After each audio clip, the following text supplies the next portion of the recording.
They launched the missile before anyone could stop it. 1 second, it was quiet in the South China Sea. The next, alarms screamed, radar screens lit up, and the USS Ronald Reagan, a floating city of steel and firepower, had seconds to respond. No, this hasn't happened yet.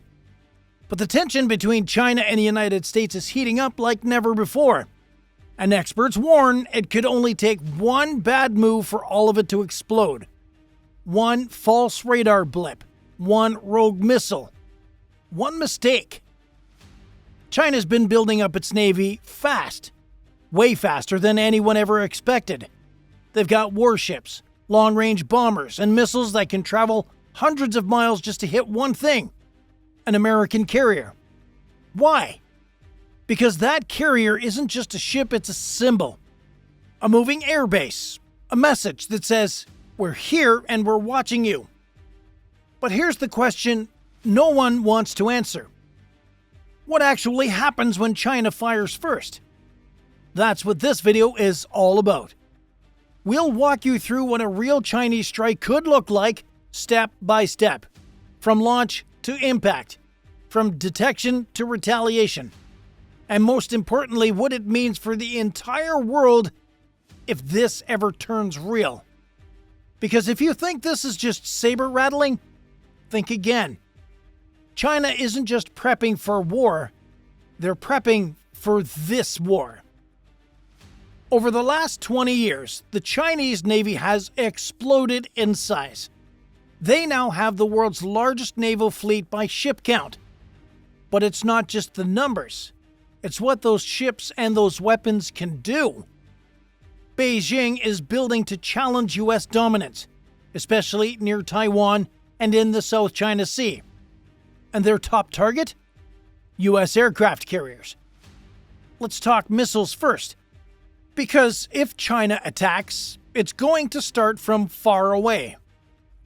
One of their biggest threats is the YJ-21, a hypersonic carrier killer missile. It's fast, like Mach 10 fast. That's 10 times the speed of sound. It can be launched from ships or bombers and slam into a moving target before anyone even sees it coming. It's designed to pierce right through a carrier's defenses before the crew even knows it's inbound. They also have the DF-21D and DF-26, two long-range ballistic missiles known in the military world as carrier killers. These can hit targets over 1,500 miles away. That's farther than most fighter jets can fly without refueling. And they don't just hit the ship, they're designed to sink it. Now, pair that with China's H-6 bombers, which can carry air-launched ballistic missiles. These planes can cruise near the coast and fire missiles from hundreds of miles out. Just recently, the H-6 was seen carrying what experts believe is the KD-21, an air-launched ballistic missile, possibly meant for use against U.S. ships. And China's not stopping there. They've got stealthy submarines, armed with torpedoes and cruise missiles, capable of sneaking up under a carrier group. They've been training for swarm tactics, launching multiple attacks at once, from missiles to drones to overload U.S. defenses. Let's not forget cyber. China's military has its own cyber division, and part of their strategy is to disrupt communications and radar systems before they even fire a shot. If they can blind the carrier group for just 30 seconds, that's all the time they need. So yeah, this isn't just speculation. These weapons are real, they exist now, and they're designed for one thing: making the U.S. think twice about ever sending a carrier into Chinese waters. But here's where the real question for you watching.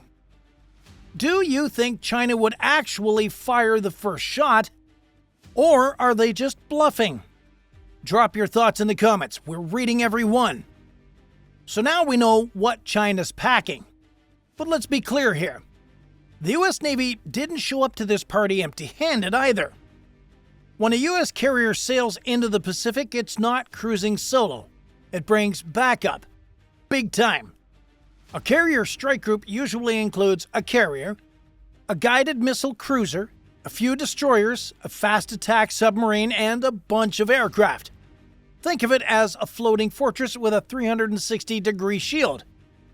The centerpiece, of course, is the aircraft carrier, like the USS Gerald R. Ford or the USS Ronald Reagan. These monsters launch and recover fighter jets like the F-18 Super Hornet and the next-gen F-35C. These jets aren't just for show. They fly patrols, scout threats, and intercept enemy aircraft before they get too close. But the real magic, well, that happens down below decks, with the tech you don't see. Let's start with the Aegis Combat System. This is the Navy's eyes and brain at sea. It can track over 100 targets at once and engage multiple threats in seconds. If a missile's coming in at Mach 5, Aegis already knows, and it's calculating the best intercept point before most humans have finished blinking. Now, let's talk firepower. One of the first lines of defense is the Standard Missile 2, aka SM-2s. It's your basic air defense missile, but don't let the word basic fool you. It's fast, it's accurate, and it's deadly. And then there's the SM-6, which can go after incoming cruise missiles, ballistic missiles, and even aircraft. It's like the Navy's multi-tool missile. Then there's the ESSM, Evolved Sea Sparrow Missiles, for close-range kills. And if anything slips through that net, say hello to the Phalanx Sea Whiz. It's a nuclear-guided Gatling gun that spits 4,500 rounds a minute. That's a wall of lead designed to shred anything that's flying too close. And underwater? Well, there's usually a Virginia-class attack sub lurking nearby. These subs are stealthy, deadly, and carry torpedoes and cruise missiles. If China tried sneaking a sub close to the carrier, a Virginia-class would be the first to know, and the last thing that the Chinese sub ever sees. If China really pulled the trigger, what would that look like? Moment by moment. Okay, let's play this one out. It's just past 2 a.m. in the South China Sea. The skies are calm. The USS Ronald Reagan and her strike group are on routine patrol about 150 miles off the coast of Taiwan. Combat air patrols are in the air. The radar is quiet. The crew, alert, but no one's expecting what's coming next. Somewhere on the Chinese mainland, a DF-21D missile is rolling out onto a mobile launcher. Elsewhere, an H-6 bomber lifts off from a coastal airbase, heading out over the water.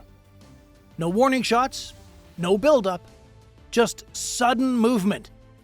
A decision's been made behind closed doors, and the launch order is given. The attack starts from over 1,000 miles away. The DF-21D is fired.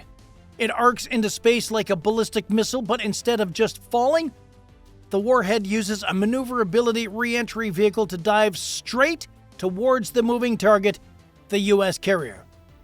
Meanwhile, the H-6 bomber releases a KD-21 missile from a standoff range, and surface ships launch swarms of YJ-18 cruise missiles, coming in low over the water, hugging the waves. On the Reagan, it takes less than 5 seconds for radar to pick up the threat. Alarms blare. Sailors race to their stations. The Combat Information Center lights up. The ship's AI-enhanced tracking system goes into full battle mode. The Aegis system locks onto each target, prioritizing based on the threat level and the time to impact. SM-6 missiles are launched in pairs. The sky turns into a deadly dance of contrails, fire, and metal. One YJ-18 breaks through the outer layer and heads straight for the Reagan starboard side. That's when the Phalanx Sea Whiz lights up, sounding like a chainsaw on steroids, spraying thousands of rounds in a blur. The missile breaks apart mid-air, debris raining into the sea. Now imagine this. One missile gets through. It hits near the flight deck. Massive explosion. Secondary fires break out. Flight ops are shut down. Aircraft are damaged. Sailors are injured. And the ship isn't sinking, but it's hurting. Here's the kicker. This is just the first 10 minutes. A carrier strike group is designed to keep fighting even while wounded. Damage control teams jump into action. Fire suppression systems activate. Drones are launched to locate the launch source. Within minutes, an EA-18G Growler is airborne, jamming enemy radar and blinding Chinese targeting systems. U.S. subs in the area move into offensive posture. And now, it's America's turn to answer. This kind of attack wouldn't just hit one ship. It would wake up the entire Pacific Fleet. Bases in Japan, Guam, and even Hawaii would go on high alert. Allies like Australia and South Korea would be briefed instantly. Warships would start repositioning. B-1 bombers would be airborne within hours. Satellites would focus on Chinese launch sites for a potential counterstrike. What makes this even more intense? There's no way to know if that first missile was it, or if there are more coming. Was it a warning shot? A miscalculation? Or the opening salvo of something even bigger? Let's not sugarcoat it here. If China actually hits a U.S. carrier, that's crossing a line no one's ever touched in modern history. And if that line gets crossed, the U.S. Navy isn't going to wait around for round two. The moment the strike hits, whether it lands or not, the carrier strike group kicks into full wartime posture. The Reagan might be wounded, but the other ships in the group, very much alive and very fully armed. The first step, lock it down. Radio silence drops. Communications go encrypted only. Air defense nets go fully active. Every nearby destroyer and cruiser begins tracking any other potential threats. Missiles, drones, aircraft, even submarines. This isn't just damage control anymore, it's real-time combat ops. The Reagan launches drones and E-2D Hawkeyes. It's airborne early warning aircraft. The birds fly high, watching for any new launches. If China plans to follow up with a second wave, they're not getting the element of surprise again. Meanwhile, the air wing is already in the air. FA-18s and F-35s from the Reagan's deck scramble into the sky. Their orders?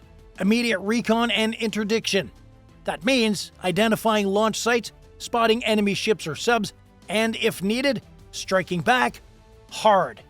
And trust me, the US doesn't just throw punches blindly. Retaliation comes fast, but it's strategic. Chinese radar installations on disputed islands like the Spratlys or Paracels? They're high on the hit list.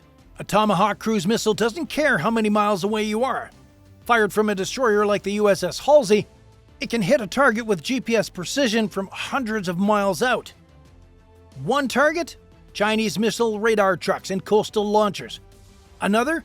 Satellite uplink and command posts guiding the DF-21D missiles. Cut the eyes, cut the hands. In the meantime, U.S. cyber units go to work. If China's using digital warfare to jam U.S. radars or mislead missile systems, America's own cyber teams, like those in U.S. Cyber Command, go full offense. Think systems overload, GPS spoofing, and digital ghost signals aimed at Chinese targeting networks. Silent, invisible, brutal. And we haven't even talked about the subs yet. You can bet there's at least one Virginia-class fast attack submarine shadowing the carrier group. The moment that attack begins, that sub disappears, dives deep, goes quiet. Its mission? Track the enemy ships, especially Chinese submarines or destroyers within range. If any hostile vessel gets close enough to launch another missile, a torpedo might be their last surprise. And here's a brutal detail. U.S. subs often already know where some of these enemy vessels are. They've been tracking them long before things got hot. If given the go, it's one click and a torpedo's in the water. On land, PACCOM, the U.S. Indo-Pacific Command, goes into full alert. Guam's Andersen Air Force Base spins up B-1B bombers. Japan activates its ballistic missile defense systems. Bases in Okinawa are cleared for launch ops. Australia starts loading fuel and supplies. Everybody knows what's happening and nobody wants to be caught off guard. Back at sea, the Reagan's crew is fighting fires, patching systems, moving injured to medical bays. But the carrier isn't dead. Far from it. Carriers are built to take a punch and keep going. The deck might be damaged, some systems might be down, but the ship floats. The crew rallies, and in minutes, flight operations resume. Maybe reduced, but still active. Why? Because the US Navy plans for this exact situation. Wounded or not, the carrier remains a command platform. Other ships in the group step up. Command can even shift temporarily to a nearby destroyer or cruiser if needed. The group doesn't stop, it adapts, and that's the difference between drills and real-world readiness. And let's be honest, China knows this too. That's why a strike like this wouldn't be taken lightly. One hit on a carrier is not just a tactical move, it's a declaration. And that declaration comes with consequences, global ones. Because now the big question isn't what's next for the Reagan, it's what's next for the world. A Chinese missile slams into a US carrier. Within minutes, every major military radar across the Pacific lights up. This isn't just a US-China issue anymore. Now, the whole region is on edge. First up, Japan. With US bases all over Okinawa and the Japanese Self-Defense Force already watching the East China Sea, Tokyo would likely go on immediate high alert. Patriot missile batteries roll out, Aegis destroyers reposition, and combat aircraft scramble. Japan isn't a bystander. They're a close US ally with a front row seat. South Korea follows next. Seoul knows that if the US is attacked, their own security might be next. Their air defense systems, already pointed at North Korea, would now have to factor in any potential ripple from the South China Sea. Then there's Australia, a quiet powerhouse with strong US ties. You can bet Canberra would lock down all naval assets, ready RAAF jets, and start sending surveillance aircraft over key hotspots. They've already joined US patrols in the region. This would only accelerate cooperation. And don't forget Taiwan. That tiny little island just 100 miles from China's coast becomes ground zero for global attention. And if Taiwan fears it's next, you could see them fully activate their military and even call for international help. The Philippines, too, play a key role. The US recently reopened bases there, ones close to Chinese-held islands. A strike on a carrier could trigger a direct coordination, joint patrols, and even combat air cover from a Filipino territory. And then here's where it gets complicated. NATO. Under Article 5, NATO isn't obligated to respond unless a member is attacked directly. But guess what? If that carrier was attacked while hosting NATO officers, or if the strike involved US forces coordinating with allies, things get murky fast. At the very least, expect massive intelligence sharing, mobilization of naval assets, and political pressure on Beijing. Meanwhile, at the United Nations, chaos. Emergency meetings, accusations, vetoes flying like confetti. China denies aggression. The US shows satellite footage. Russia might side with China. Europe pushes for restraint, and all the while, tensions grow. And let's not forget the markets. Global shipping through the South China Sea carries trillions of dollars in trade. One missile could spike oil prices, crash stock markets, and trigger panic buying from Beijing to New York. And now comes the scariest part of all. What happens next? Does this spark a full-blown war? Let's be clear. This isn't just about missiles and warships anymore. It's about escalation, and that escalates fast. The moment shots are fired, both sides enter a game of who blinks first. But the US and China? Neither of them blink easily. Beijing might claim that the carrier was in their waters, or say it was self-defense. They could try to stop it there, hoping the US won't risk going bigger. But the problem is, the US can't afford to look weak. If they don't respond hard, they risk sending a message that American ships and allies are fair game. So now we're on the edge. US retaliation ramps up. Chinese air defenses fire back. A destroyer goes down. Suddenly there are casualties on both sides. Politicians start making threats on live TV. The internet explodes.